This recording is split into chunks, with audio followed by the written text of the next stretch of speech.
So we're looking for information today in relation to a sexual assault that occurred on an 8-year-old boy at the Loch Ness Bay Campsite in Drumnadrochit. The incident happened in the early hours of Thursday, the 31st of July, between 20 past midnight and 1 a.m. The 8-year-old boy was asleep in a tent at the campsite.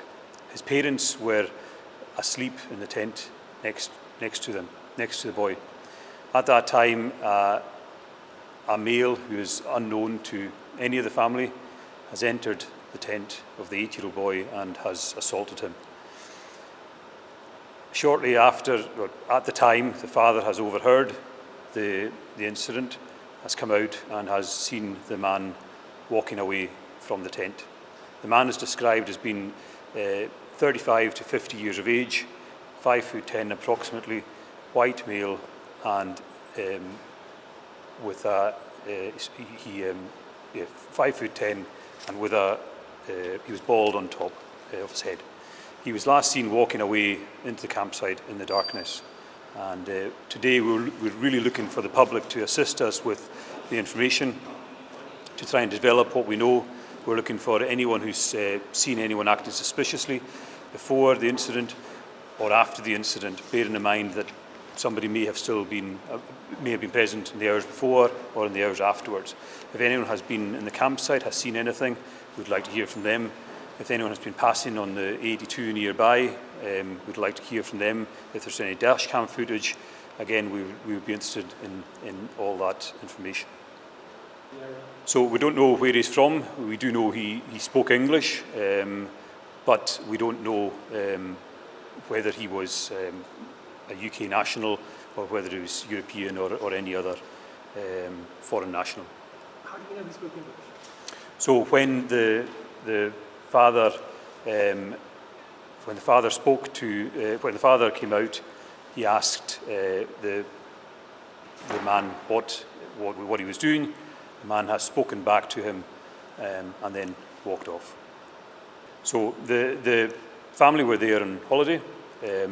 Since the incident, we've obviously had a significant police presence, and we've been carrying out investigations in terms of CCTV inquiry. We've been speaking to witnesses and looking to gather all the information that we can in the local area.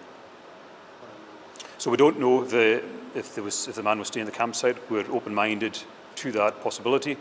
We're also open-minded to the fact that he may not have been staying there. So it's a live line of inquiry we're trying to pursue. We're speaking to the campers who are there. One of the other things I suppose I would look to appeal to is if there are any other campers who have been in the campsite in the days running up to the incident that came across anything that they found suspicious, is if they make themselves known to us, that would be very helpful as well. So we've got child protection trained officers who are working closely with the child and the family. We've also got dedicated liaison officers who are working with the family to ensure that we support them as fully as we can through this very traumatic incident. So the child has been supported. I think that's the most important thing.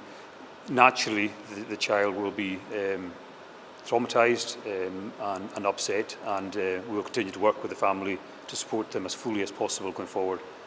So I fully understand that the public will be upset with what's happened and distressed with this incident happening in the local area. What I would like to do is reassure the public that we have got dedicated resources working every day towards resolving and identifying the person involved and bringing them to justice. And we've also got local officers in the area, uniformed officers who will be present for the coming days to reassure the public and speak to them and gather information from them. So this is, in some ways, this is reassuringly very, very rare. However, that doesn't take away from the fact that this is a very distressing, horrible incident that we need to resolve. But I would just reassure people that this is very, very rare. We are very present in the community, and we will continue to be so in the coming days. And I will just continue to look for the assistance of the public going forward. So the investigation, as we currently stand, we're carrying on in the immediate days to work in the immediate areas around the campsite, and we will work through all the information that the public will come forward to us with. Going beyond that, we will look to CCTV inquiries. We will naturally look to forensic lines of inquiry as well in the immediate area, all of which we've gathered and will work through in the coming days. But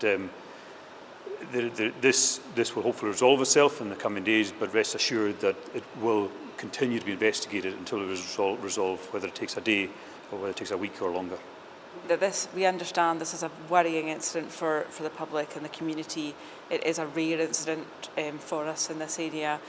We are working at pace to trace the individual involved, and we've got uniformed officers in the area just now to offer some reassurance to the public. And please, we'd encourage people to engage with the officers who are there. If there's anyone who's got any worries or concerns or want to report anything suspicious to us, then please speak to the officers or contact us on the usual channels.